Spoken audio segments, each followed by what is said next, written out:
Welcome to your Get That Nugget for GCSE English Literature. Today we're going to be focusing on the plot and structure of Animal Farm in order to support you in answering your English Literature essay question. This session is here to complement your lessons with your teachers and not to replace them in any way. So Animal Farm is quite a short novel and it's helped by the fact that there are 10 chapters.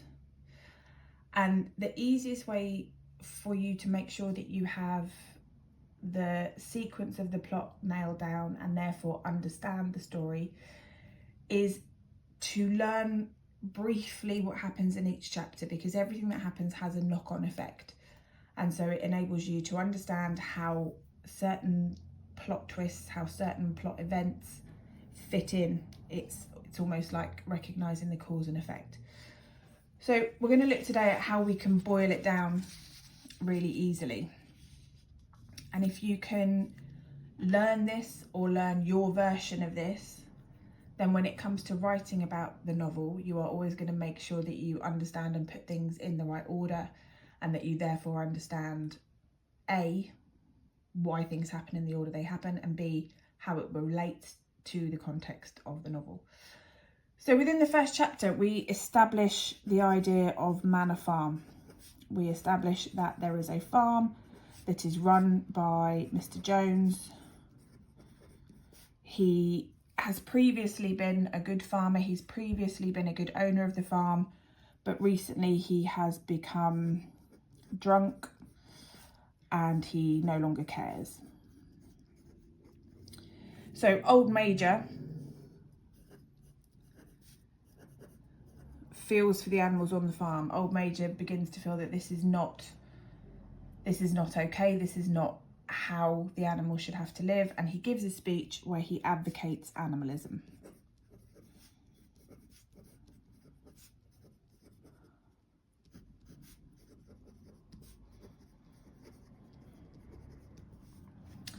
At the start of the second chapter, Old Major dies. And when he dies, there is essentially a power vacuum, and it is filled by Snowball and Napoleon, who both believe in the idea of animalism, who both think that in order to achieve it, they need to have a revolution. And essentially that's what they do. So you have the battle where they drive Farmer Jones away.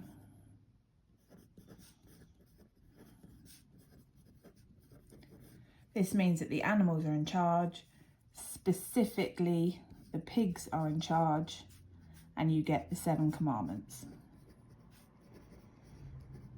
And at this point, those commandments are things like 4 legs good, 2 legs bad, no animal shall sleep in a bed, all animals are equal. And the third chapter sees the animals needing to learn how to harvest. And at this point, we have Snowball running committees, and they're beginning to educate the animals.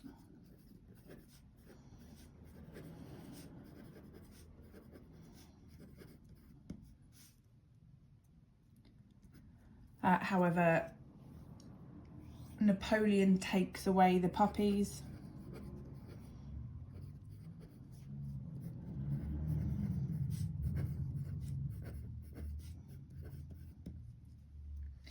The harvest is a success, but we start to see the inequality between the pigs and the rest of the animals, because the pigs are having the apples and the milk, and they are justifying it because they need to feed their brains, because they have to do brain work and the other animals don't.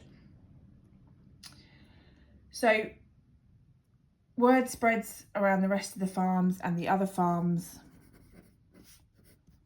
begin to get worried.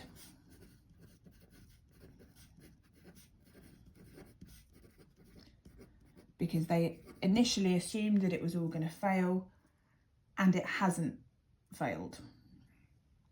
So the farmers spread rumours.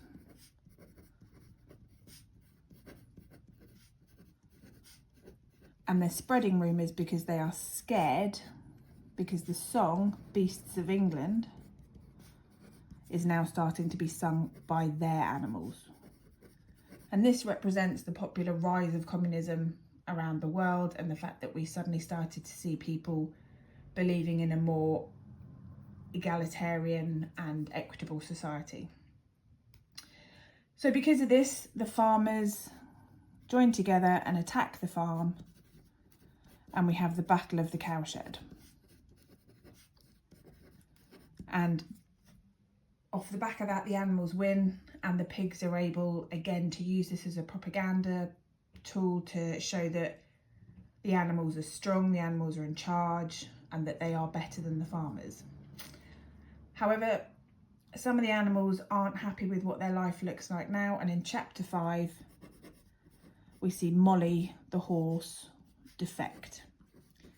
Molly represents the sort of upper classes in Russia who are unhappy with the idea of equality and equity.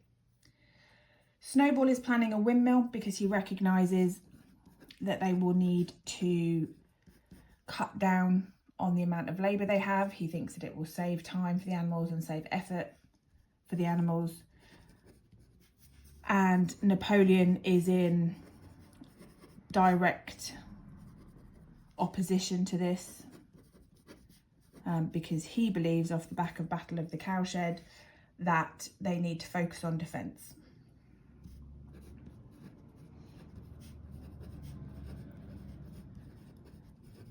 And it is at this point that Napoleon calls on the dogs who he's been training, who represent the sort of violent arm of Stalin's regime.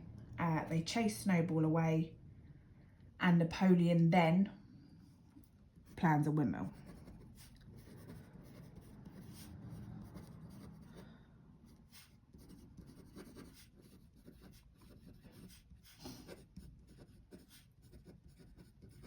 And at this point, Napoleon is saying that he always wanted a windmill, and this is again the propaganda.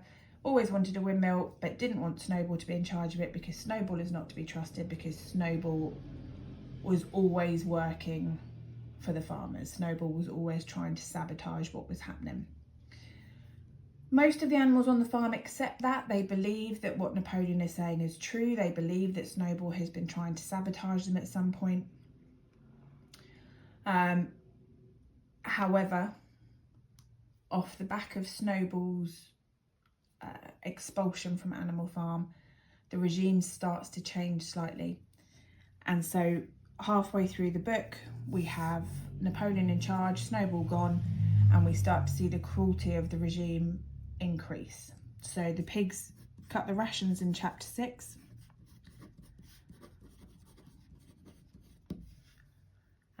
All the animals start to work harder. They start to trade with humans, which represents Stalin beginning to trade with the rest of the world and making alliances with the rest of the world. The pigs start to sleep in beds, and at this point, the commandments start to change.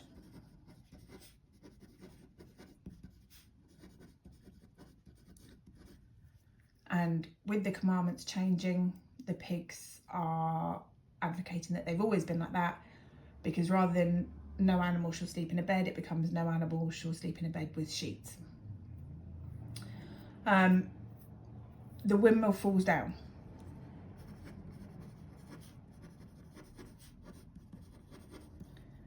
And whilst the farmers and the rest of the world say that it's because the animals hadn't built it thickly enough or strongly enough, they didn't know what they were doing, Napoleon says that it was Snowball, and that Snowball had sabotaged them.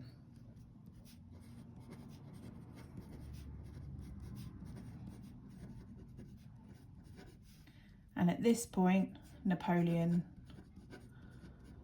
identifies and kills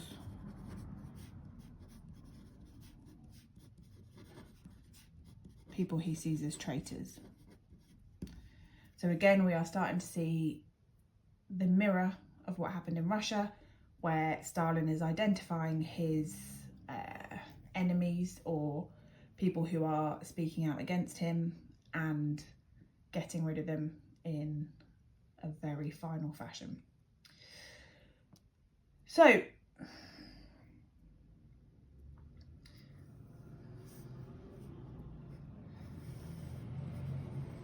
that's what happens at the end of chapter 7.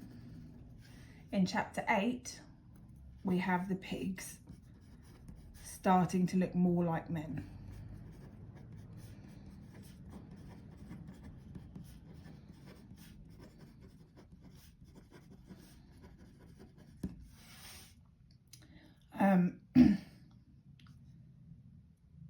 The farmers destroy the windmill. The pigs and the animals beat back the farmers once again, and the pigs celebrate by drinking alcohol.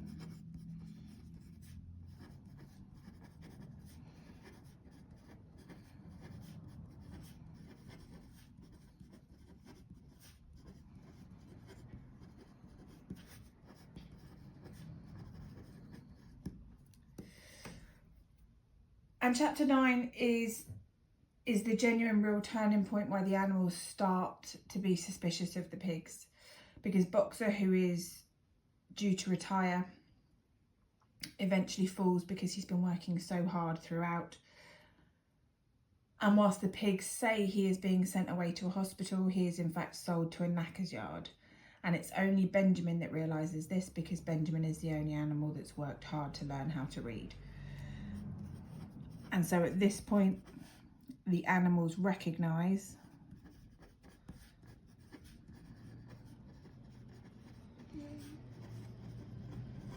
that they're being betrayed by the pigs.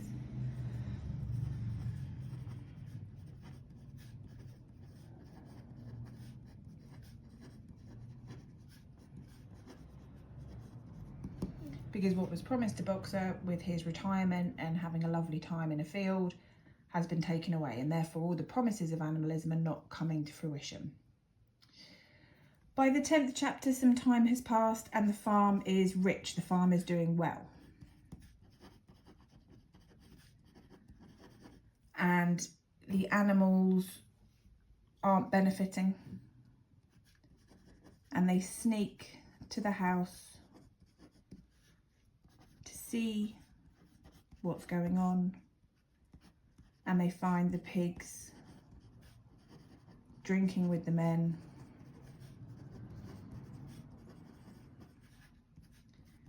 and you can't tell the difference. And so what you get in Animal Farm is a status quo to start with, the revolution, the turning point after chapter 5, and then a return to the status quo, which is essentially a cycle. The farm returns to where it started. Okay, what I would like you to do is have a look at how Orwell has structured this to represent the failure of the revolution. So how does Orwell structure the novel to represent the failure of the revolution? The focus particularly needs to be on this idea of the cycle, back to the status quo, and that turning point.